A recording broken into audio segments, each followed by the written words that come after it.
Praise the lord. ದೇವರಿಗೆ ಸ್ತೋತ್ರವಾಗಲಿ.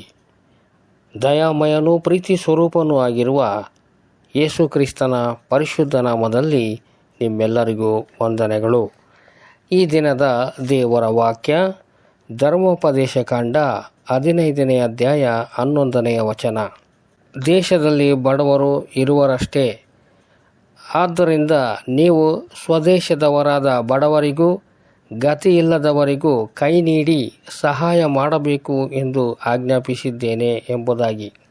ಬಡವರು ದೇವರ ಮಕ್ಕಳು. ಕರುಣೆ, ಪ್ರೀತಿ, ಸಹಾನುಭೂತಿ, ಅನುಕಂಪ, ಅನುರಾಗ, ವಾತ್ಸಲ್ಯಗಳಿಂದ ತುಂಬಿದ ಮುಗ್ಧ ಜನರು. ಈ ಬಡವರಿಗಾಗಿಯೇ ಯೇಸು ಕ್ರಿಸ್ತನು ಪರಲೋಕದಿಂದ ಇಳಿದು ಬಂದರು. ಶುಭ ಸಂದೇಶ ಸಾರಲು ಅಭಿಷೇಕಿಸಲ್ಪಟ್ಟರು. ಮನೆಗೆ ಬಂದ ಅತಿಥಿಗಳಿಗೆ ತಮಗೆ ಇಲ್ಲದಿದ್ದರೂ ಸಹ ಬಂದವರಿಗೆ ಸಮೃದ್ಧಿಯಾಗಿ ಸಂತೃಪ್ತಿಯಾಗಿ ಆತಿಥ್ಯವನ್ನು ನೀಡುವ ಒಳ್ಳೆಯ ಗುಣವನ್ನು ಹೊಂದಿದವರು. ಕೆಲವು ಸಮಯಗಳಲ್ಲಿ ತಮ್ಮ ಪ್ರಾಣವನ್ನು ಸಹ ಲೆಕ್ಕಿಸದೆ ಆಪತ್ತಿನಲ್ಲಿರುವವರನ್ನು ರಕ್ಷಿಸುವರು. ಉದಾರವಾಗಿ ನೀಡುವವರು. ತಮ್ಮ ಮನಸ್ಸಿನಲ್ಲಿ ಯಾವುದೇ ಕಲ್ಮಶ, ಹೊಟ್ಟೆ ಕಿಚ್ಚು, ಅಸೂಯೆ ಇಲ್ಲದ ಜನರು ಈ ಬಡ ಜನರು. ಈ ಲೋಕದಲ್ಲಿ ಒಂದು ರೀತಿಯಲ್ಲಿ ಎಲ್ಲರೂ ಬಡವರೇ ಆಗಿದ್ದಾರೆ. ಬಡತನ, ಸಿರಿತನಗಳನ್ನು ಕೊಡುವವರು ದೇವರೇ.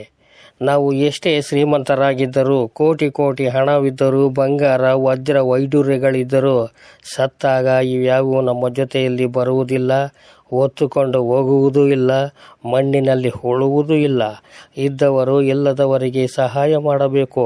ಹಣದ ಮದದಿಂದ, ಅಹಂಕಾರ, ಗರ್ವದಿಂದ ಮೆರೆಯಬೇಡ. ಬಡವರನ್ನು ಹಿಂಸಿಸಬೇಡ, ಹೀನೈಸಬೇಡ, ಕೀಳಾಗಿ ಕಾಣಬೇಡ, ಅಸಹ್ಯ ಪಟ್ಟುಕೊಳ್ಳಬೇಡ. ಒಂದು ಕಾಲದಲ್ಲಿ ನೀನು ಬಡವನಾಗಿಯೇ ಇದ್ದೆ ಎಂಬುದನ್ನು ಮರೆಯಬೇಡ.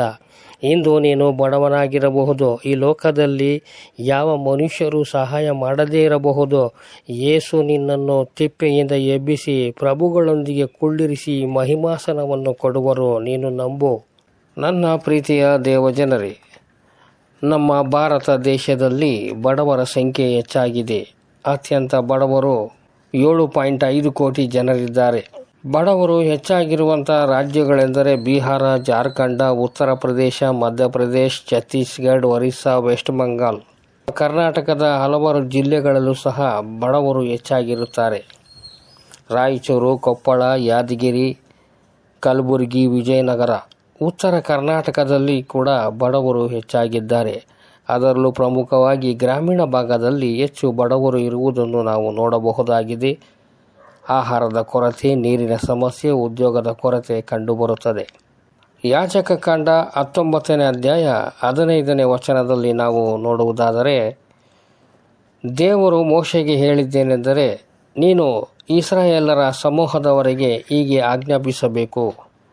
ವ್ಯಾಜ್ಯವನ್ನು ವಿಚಾರಿಸುವಾಗ ಅನ್ಯಾಯವಾದ ತೀರ್ಪನ್ನು ಮಾಡಬಾರದು.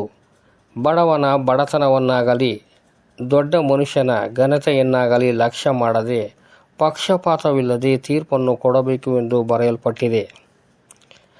ಜ್ಞಾನೋಕ್ತಿಗಳು 14:21 ನೋಡುವಾಗ, ದರಿದ್ರನನ್ನು ಕನಿಕರಿಸುವವನು ಧನ್ಯನು ಎಂದು.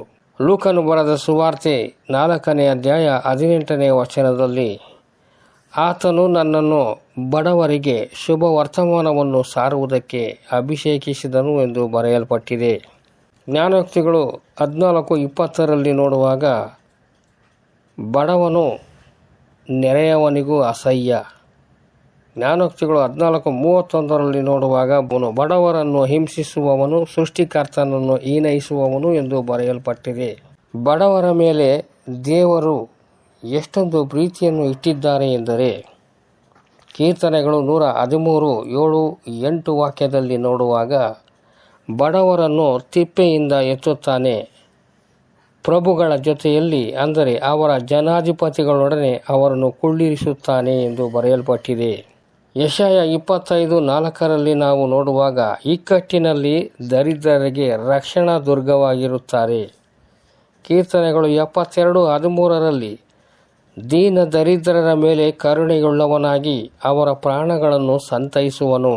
ಯೆಶಾಯ 41:17 ನೋಡುವಾಗ, ಬಾಯಾರಿ ನಾಲಿಗೆ ಒಣಗಿ ನೀರನ್ನು ಹುಡುಕಿ ಹೊಂದದ ದೀನ ದರಿದ್ರರಿಗೆ ಯೆಹೋವನೆಂಬ ನಾನು ಪ್ರಸನ್ನನಾಗುವೆನು ಎಂಬುದಾಗಿ ದೇವರು ತಾನೇ ಹೇಳುತ್ತಾರೆ.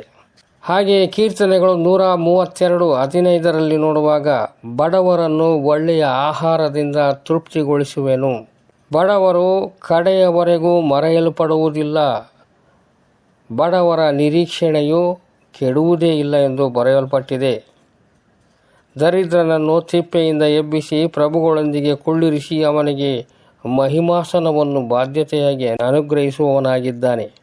ಯೆಹೋವನು ಬಡವರ ಮೊರೆಗೆ ಲಕ್ಷ್ಯ ಕೊಡುವನು ಎಂದು ಕೀರ್ತನೆಗಳು 69:33 ಬರೆಯಲ್ಪಟ್ಟಿದೆ. ಹಾಗೆಯೇ ಯೋಬ 36:6 ಬಡವರ ನ್ಯಾಯವನ್ನು ಸ್ಥಾಪಿಸುವನು ಅಥವಾ ಬಡವರ ನ್ಯಾಯವನ್ನು ತೀರಿಸುವವನು. ನೀನು ಮೊರೆಯಿಟ್ಟರೆ ನಿನಗೆ ಸದುತ್ತರ ದಯಪಾಲಿಸಿ ಕಷ್ಟಗಳಿಂದ ಬಿಡಿಸುವರು, ನಿನಗೆ ನ್ಯಾಯವನ್ನು ತೀರಿಸುವರು, ಒಳ್ಳೆಯ ಆಹಾರದಿಂದ ನಿನ್ನನ್ನು ತೃಪ್ತಿಗೊಳಿಸುವರು, ಇಕ್ಕಟ್ಟಿನಲ್ಲಿ ರಕ್ಷಣೆಯ ದುರ್ಗವಾಗಿರುವರು, ದುಷ್ಟರ ಕೈಯಿಂದ ನಿನ್ನನ್ನು ಬಿಡಿಸಿ ರಕ್ಷಿಸುವರು. ಬಡವರನ್ನು ದರಿದ್ರರನ್ನು ನೋಡಿ ಅಸಹ್ಯಪಟ್ಟುಕೊಳ್ಳಬೇಡ, ಕನಿಕರಿಸು, ಆದರಿಸು, ಸಹಾಯ ಮಾಡು. ದೇವರು ನಿನ್ನನ್ನು ಅಭಿವೃದ್ಧಿಪಡಿಸುತ್ತಾ ಹೋದಂತೆ ಅಥವಾ ಶ್ರೀಮಂತಿಕೆಯನ್ನು ಕೊಡುತ್ತಾ ಹೋದಂತೆ ಬಡವರಿಗೆ ದರಿದ್ರರಿಗೆ ನಿನಗಿರುವುದರಲ್ಲಿ ಸ್ವಲ್ಪವಾದರೂ ಕೊಟ್ಟು ಸಹಾಯ ಮಾಡು, ಆದರಿಸು. ಯೇಸು ಕ್ರಿಸ್ತನ ಸ್ವಭಾವವನ್ನು ತೋರಿಸಿಕೊ.